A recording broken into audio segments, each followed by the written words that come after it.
دوستو یہ سڑک طائف سے حضرت بی بی دائی حلیمہ سعدیہ رضی اللہ تعالی عنہا کے گاؤں کی طرف جاتی ہے۔ آپ ان پہاڑوں کی حالت دیکھیں، کتنے خشک اور کتنی سنگلاخ چٹانیں ہیں۔ سال کے 10 ماہ یہاں کا ٹیمپریچر 40 درجہ حرارت سے اوپر رہتا ہے، تو اس دور میں دشوار گزار ان راستوں سے گزر کر بی بی دائی حلیمہ رضی اللہ تعالی عنہا آقا دو جہاں سرکار مدینہ صلی اللہ علیہ وآلہ وسلم کو کیسے لے کر جاتی آتی ہوں گی۔ میں نے یہ 6 منٹ کی ویڈیو بغیر کٹ کیے بنائی ہے تاکہ آپ اس مقدس راستے کو دیر تک دیکھ سکیں، دیدار کر سکیں، جو راستہ اس گاؤں کو جاتا ہے جہاں ہمارے پیارے نبی کریم صلی اللہ علیہ وآلہ وسلم کا بچپن گزرا تھا۔ دوسری وجہ یہ ہے کہ آپ اگر ان پہاڑوں کو غور سے دیکھیں تو یہ ریزہ ریزہ ہو چکے ہیں۔ کوئی بھی پہاڑ، اس کی چٹانیں بڑی یا پوری نہیں ہیں۔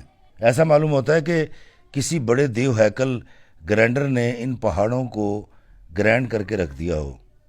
ایسا کیوں ہے یہ تو ماہر ارضیات بتا سکتے ہیں، مگر میری محبت، میری مودت یہی کہتی ہے کہ یہ پہاڑ رحمت للعالمین کی آمد کی وجہ سے نرم ہو گئے۔ ان پہاڑوں پر کوئی پودا ہے نہ جھاڑیاں، کوئی سایہ دار درخت بھی نہیں۔ کہیں کہیں بڑے بڑے سخت نوکدار کانٹوں کی جھاڑیاں ہیں جن پر 1 انچ سے لے کر 2 انچ تک کے سفید کانٹے اگے ہوئے ہیں۔ یہ پرپیچ خمدار راستہ سینکڑوں گھاٹیوں سے گزر کر اس گاؤں میں جاتا ہے جہاں پر حضرت حلیمہ سعدیہ کا قبیلہ آباد تھا۔ بہت کم لوگ اس مقام کے بارے میں جانتے ہیں، اور جو جانتے ہیں وہ یہاں آسانی سے پہنچ نہیں پاتے کیونکہ یہاں کوئی سرکاری گاڑی، ٹرانسپورٹ، ٹرین نہیں آتی۔ دیدار کے خواہش مند کو سالم گاڑی کروانی پڑتی ہے، اور یہ وادیاں اس قدر بیابان اور غیر آباد ہیں کہ نہ کوئی دکان ہے، نہ پیڑ، نہ پیٹرول پمپ، اور نہ ہی سایہ دار درخت۔ اسی لیے آپ جب بھی اس جگہ پر آئیں تو آپ کی گاڑی میں وافر پانی اور کھانے پینے کا سامان ہونا لازمی ہے۔ ایک بار پھر عرض کرتا چلوں کہ میں نے یہ 6 منٹ کا ویڈیو بغیر کٹ کیے ون گو میں اس لیے بنایا ہے کہ عقیدت مند خود کو اس راستے پر جاتا ہوا محسوس کریں۔ میں جانتا ہوں کہ یہ دنیا عاشق رسول اللہ صلی اللہ علیہ وآلہ وسلم سے بھری پڑی ہے، مگر ہر عاشق ان مقامات تک رسائی کی استطاعت نہیں رکھتا۔ اللہ نے مجھے موقع دیا ہے تو کیوں نہ میں ان عشاق کو زیارت کرواؤں۔ یہ سڑک بہت اچھی ہے، مگر کہیں کوئی گاؤں، کوئی پیٹرول پمپ، کوئی شاپنگ سینٹر نہیں ہے۔ اس روڈ پر ٹریفک بھی نہ ہونے کے برابر ہے، جس کی وجہ یہ بھی ہو سکتی ہے کہ اماں حلیمہ رضی اللہ تعالی عنہا کے گاؤں سے آگے شاید کوئی شہر نہیں ہے، اور نہ ہی دور دور تک کسی انڈسٹری کے آثار نظر آتے ہیں۔ بل کھاتی، اترتی چڑھتی ویران سڑک ہے جو ہمیں اس مقدس گاؤں میں لے جاتی ہے جہاں ہمارے پیارے نبی صلی اللہ علیہ وآلہ وسلم کا بچپن گزرا۔ گاڑی ایک کچے راستے پر اتری ہے۔ جی ہاں، آپ ٹھیک سمجھیں، یہ کچا راستہ ہمیں ہماری منزل مقصود تک لے جائے گا۔ بارشوں کا موسم ہے، اس لیے یہاں پر پانی کھڑا ہے۔ سورج اپنی پوری آب و تاب سے چمک رہا ہے۔ راستہ ناہموار ہونے کی وجہ سے گاڑی ہچکولے کھا رہی ہے۔ دائیں بائیں راستے کے کنارے پر جنگلی جھاڑیاں ہیں جن پر لمبے سفید رنگ کے نوکیلے کانٹے بھرے پڑے ہیں۔ کیچڑ کی وجہ سے گاڑی سلپ بھی ہو رہی ہے۔ پانی سے بچ کر نکلنا ضروری ہے، ورنہ گاڑی کا ٹائر کیچڑ میں دھس جائے گا، اور اگر ٹائر دھس گیا تو یہاں کوئی بھی مددگار موجود نہیں ہے۔ کچے ٹوٹے پھوٹے روڈ پر کیچڑ ہے کیونکہ اس سال بارشیں پہلے سے زیادہ ہوئی ہیں۔ بائیں ہاتھ پہاڑ پر وہ گاؤں موجود ہے جہاں میں آپ کو لے کر آیا ہوں۔ دوستو، ہو سکتا ہے جب آپ یہاں آئیں تو شاید یہ پانی تو یہاں پر موجود نہیں ہوگا، مگر ایک بات ضرور ہے کہ یہ جنگلی کیکر اور کانٹے آپ کا استقبال ضرور کریں گے، کیونکہ ان کی یہاں پر بہتات ہے۔ ہمارے ڈرائیور صاحب بڑی مہارت کے ساتھ، بڑی چستی کے ساتھ تنگ سی روڈ پر گاڑی چلا رہے ہیں تاکہ ٹائر نیچے نہ اترے اور کیچڑ میں نہ دھس جائے۔ میں بہت شکر گزار ہوں اپنے ڈرائیور صاحب کا کہ وہ ہمارے لیے اتنی تکلیف اٹھا رہے ہیں۔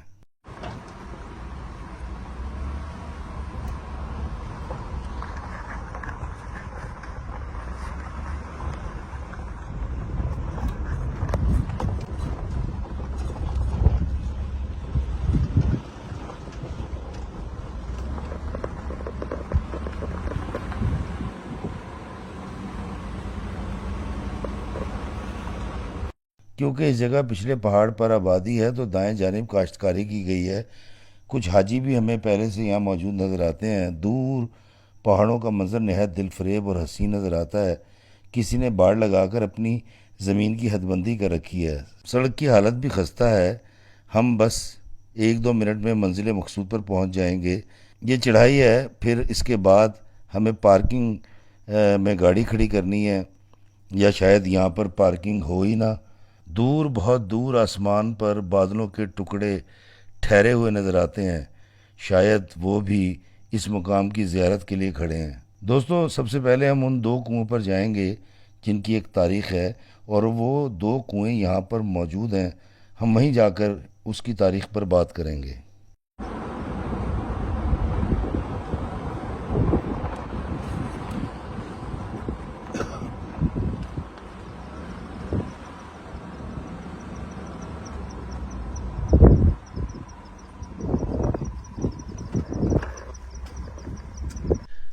جی دوستو، یہ وہ کنواں ہے جس کے بارے میں کہا جاتا ہے یہاں پر وہ واقعہ پیش آیا تھا جب آقا کریم صلی اللہ علیہ وسلم کا سینہ اتھر ہے اس کو چیر کر دھویا گیا تھا۔ تو یہ وہ جگہ ہے، اور 2 چیزیں ملتی ہیں۔ ایک تو یہ کہ یہاں سے پانی لیا گیا تھا، اور وہ ایک پہاڑ کی چوٹی سی تھی، تو ہو سکتا ہے کہ وہ پہاڑ ہو۔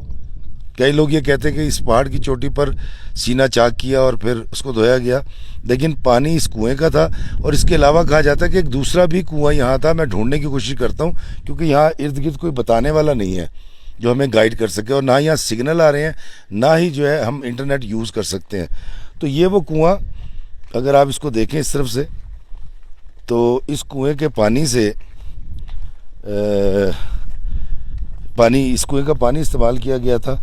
اور اگر ہم دکھا سکیں، ذرا دکھائیے گا اس طرف سے، یہ پہاڑ کے کٹا ہوا حصہ۔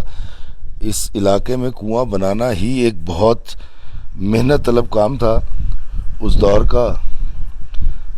اس کی ریپیرنگ ضرور کی گئی ہے، اور یہ کوئی زمین جو ہے، یہ کوئی لگتا ہے یہاں کوئی کاشتکاری کرتا ہے، کوئی بوائی بھی ہوتی ہے، کیونکہ یہاں پر ہل بھی چلایا گیا ہے، لیکن ایسا کوئی مشین یا ایسا کوئی ٹریکٹر تو مجھے یہاں نظر نہیں آ رہا۔ لیکن یہ علاقہ ایسا کا ایسا ہی ہے، اس میں کوئی تبدیلی آئی نہیں ہے۔ دوستو، مجھے سانس چڑھ گیا۔ دوستو، ایک کنواں یہ ہے، اور اس کے بارے میں بھی کہا جاتا ہے کہ یہ وہ پہاڑی کی جو چوٹی ہے، یہ وہ ہے۔ ایک تاریخی کنواں یہاں پر یہ بھی ہے، لیکن میں آپ کو ایک چیز دکھاتا ہوں کہ یہ اعجاز ہے حسن آوارگی کا، جہاں بھی گئے داستان چھوڑ آئے۔ اس کنویں کی دیوار کے ساتھ نام لکھا ہوا ہے، اور میں چاہوں گا یہاں سے پڑھ کے دکھایا جائے، قمر بٹ شکر گڑھ۔ یہ دیکھیے، قمر بٹ صاحب کوئی آئے ہوں گے یہاں شکر گڑھ، تو آئیں، میں آپ کو یہاں پر وہ پہاڑیاں بھی دکھاتا ہوں جس کے بارے میں کہا جاتا ہے کہ سرکار مدینہ صلی اللہ علیہ وسلم یہاں پر بکریاں چرایا کرتے تھے۔ آئیے میرے ساتھ۔ دوستو، میں اس وقت موجود ہوں دائی حلیمہ کے گھر کی باقیات پر، اور یہاں پر مجھے 2 فینس مل گئے ہیں۔ کیا نام ہے آپ کا؟ عائزہ۔ آپ کا؟ ایان۔ اچھا، آپ دونوں نے میرے ساتھ تصویر کیوں بنوائی؟ کیونکہ پریزاد کے ایک ممبر ہیں، پریزاد کے ڈرامے میں ہم نے آپ کو دیکھا تھا۔ اچھا، اس کا تو آپ دونوں مجھے جانتے ہیں؟ جی۔ تو میرے فین بھی ہیں؟ جی۔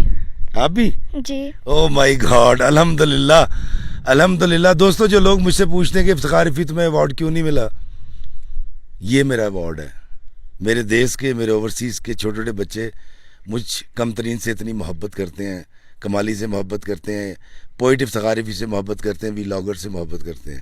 Thank you beta, welcome. Thank you. Welcome. میں آپ دونوں کے لیے دعا کروں گا بیٹا کہ آپ دونوں خوب اچھا پڑھو اور وطن کا نام روشن کرو، پاکستان کا نام روشن کرو۔ آمین آمین۔ آمین۔ Thank you. دوستو، میں آپ کو دکھاتا ہوں، بڑا دل خوش ہوتا ہے جب اس طرح کے، اب اس جنگل بیابان میں ایک ہماری گاڑی، شاید 1-2 گاڑیاں اور آئی ہوں گی ہمارے بعد، اور اس میں اس طرح سے فینس کا مل جانا، it is great blessing of God. دوستو، یہ جو آپ دیکھ رہے ہیں مسلح بچھے میں ہیں، کہا ہی جاتا ہے کہ دائی حلیمہ کا یہ گاؤں تھا، کیوں گاؤں میں جو گھر ہوتے تھے، ایک ادھر ہے، ایک اوپر ہے، ایک تھوڑا سا اوپر ہے، تو یہ مسلح بچھے میں یہ والا گھر جو ہے دائی حلیمہ سعدیہ کا یہ گھر ایک کمرہ اس کا، یہ ایک یہاں کوئی تھا شاید وہ گر چکا ہے، اور ایک کہا جاتا ہے کہ اس طرف تھا. یہ کمرہ اس کے باقیات ہیں. یہاں لوگ آتے ہیں اور یہاں پر نفل ادا کرتے ہیں اور عبادت کرتے ہیں اور اللہ سے دعائیں مانگتے ہیں. تو یہ گھر، یہ گاؤں دائی حلیمہ کا، اور وہ جگہ جہاں پر ہمارے پیارے نبی صلی اللہ علیہ وآلہ وسلم بکریاں چرایا کرتے تھے. یہ اس طرف دیکھیں، اگر میں اس طرف جاؤں تو یہاں کسی نے میرا نام بھی لکھا ہوا ہے. یہ دیکھیں افتخار، ہم پاکستانی ہر جگہ ہوتے ہیں. اور وہ دیکھیں اوپر ساجد بھی لکھا ہوا ہے، لیاقت بھی لکھا ہوا ہے، وہ افتخار وہاں بھی لکھا ہوا ہے. یہ سارے میرے نام ہیں لکھائے نے. تو دوستو یہ اس طرف شہباز لکھا ہوا ہے، وہ دیکھیں شہباز بھی لکھا ہوا ہے. تو اس پہاڑی کے اوپر دوستوں میں چڑھوں گا اور آپ میرے ساتھ آئیے گا. میں کوشش کروں گا اس بڑھاپے میں میں چڑھ سکوں، کیونکہ یہ وہ جگہ ہے، یہ وہ مقام ہے جہاں ہمارے پیارے نبی صلی اللہ علیہ وآلہ وسلم محمد رسول اللہ دائی حلیمہ کی بکریاں چرایا کرتے تھے. بکریاں اس پہاڑ کے اوپر بھی چڑھ جاتی ہوں گی، قیافہ یہ کہتا ہے. اور اگر میں تصور کی آنکھ سے دیکھوں تو دیکھیں پہلے گاؤں ویسے ہوتے تھے، وہ سامنے ایک گھر اوپر، ایک اس کے نیچے، ایک اس کے نیچے. تو یہ دیکھیں یہ وہ علاقہ ہے.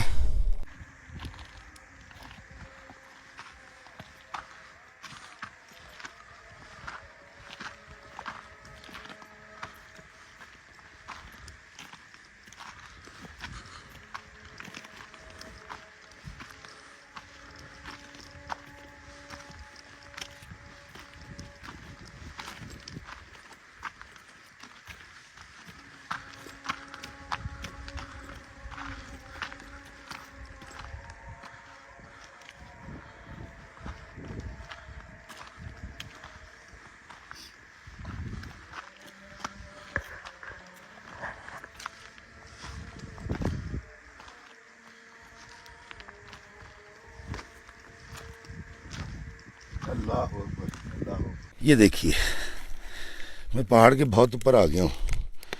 یہ دیکھیے یہ چھوٹے چھوٹے پتھروں میں، یہ دیکھیں آئی ڈونٹ نو، یہ ارضیات کے جو ماہرین ہیں وہ بتائیں گے. یہ پہاڑ کافی اونچا ہے، میں اور اوپر بھی جا سکتا ہوں، لیکن میری عمر کا تقاضا یہی ہے کہ اس پہ اکتفا کروں جہاں پہنچ گیا. دوستو یہ وہ جگہ ہے، یہ وہ گاؤں ہے دائی حلیمہ کا گاؤں. اس پہاڑ پر آباد تھا، اور گاؤں کے اندر آپ کو پتہ ہے گھر اوپر ہوتا ہے، ایک سائڈ پہ ہوتا ہے، ایک نیچے ہوتا ہے، ایک چیٹ نیچے ہوتا ہے ایسے. تو وہ دیکھیں وہاں لوگ دائی حلیمہ کے گھر کی باقیات پر نماز بھی ادا کر رہے ہیں، نفل پڑھ رہے ہیں، اور عصر کی نماز ہو چکی ہے. یہ وہ پہاڑ جہاں پر بکریاں چڑھ جاتی ہوں گی. میرے آقا کا بچپن اس گاؤں میں گزرا، اور آتے ہوئے میں سوچ رہا تھا کہ مکہ سے اتنی دور یہاں تک آنا، جب آپ ملنے جاتے ہوں گے گھر والوں سے، اپنی والدہ محترمہ سے، تو کتنا تکلیف دہ اور دشوار گزار یہ سارا راستہ تھا. آج تو خیر سڑکیں بن گئی ہیں. وہ سامنے مین روڈ ہے، بالکل پکی سڑک ہے. آپ یہاں تک اپنی گاڑی میں یہاں تک آ سکتے ہیں. وہ دیکھیں نیچے کتنی ساری گاڑیاں آ چکی ہیں. لوگ کہاں سے آئے ہیں. پہلے تو ہماری گاڑی تھی، اب تو خیر بہت ساری گاڑیاں بھی آ گئیں. عقیدت مند اور زیارت کرنے والے حاجی یہاں تک پہنچ جاتے ہیں، لیکن یہاں کوئی اس طرح کی باقیات نہیں چھوڑی گئی، کوئی تختی نہیں لگائی گئی، لیکن لوگ پھر بھی محبت اور پیار میں یہاں تک پہنچ جاتے ہیں. دوستو میرے ابا کہا کرتے ہیں کہ جس کو کوئی غم نہ ہو یا جس نے نفس کی نفی سیکھنی ہو تو وہ بکری پال لے. تو میں کہتا ہوں جی کہ آج کے دور میں شہروں میں بکری پالنی مشکل ہے. جس شخص نے نفی کا سبق سیکھنا ہو تو وہ واٹس ایپ گروپ بنا لے. شرط یہ ہے نہ کسی کو ڈیلیٹ کرے گا، نہ اعتراض کرے گا، اور نہ گروپ ختم کرے گا، تو بکری پالنے کے برابر ہی ہوگا. نفس کی نفی بہت ضروری ہے، اور نفس کی نفی کا سبق جو ہے ہمیں اللہ اور پیارے نبی صلی اللہ علیہ وآلہ وسلم بھی دیتے ہیں. اور ہم نے بارہا دیکھا کہ آقا دو جہاں سرکار مدینہ معاف فرما دیا کرتے تھے، درگزر کرتے تھے، اور صلہ رحمی سے کام لیتے تھے. تو مجھے دائی حلیمہ کے اس گاؤں سے اجازت دیجیے، اور میں دعا کروں گا کہ اللہ تعالیٰ مجھے درگزر کرنے والا، پیار کرنے والا، آسانیاں بانٹنے والا، رحم کرنے والا، لوگوں کو معاف کر دینے والا، معافی مانگ لینے والا بنائے۔ اللہ ہمیں آسانیاں عطا فرمائے اور آسانیاں تقسیم کرنے کا شرف عطا فرمائے، آمین۔ السلام علیکم ورحمۃ اللہ وبرکاتہ۔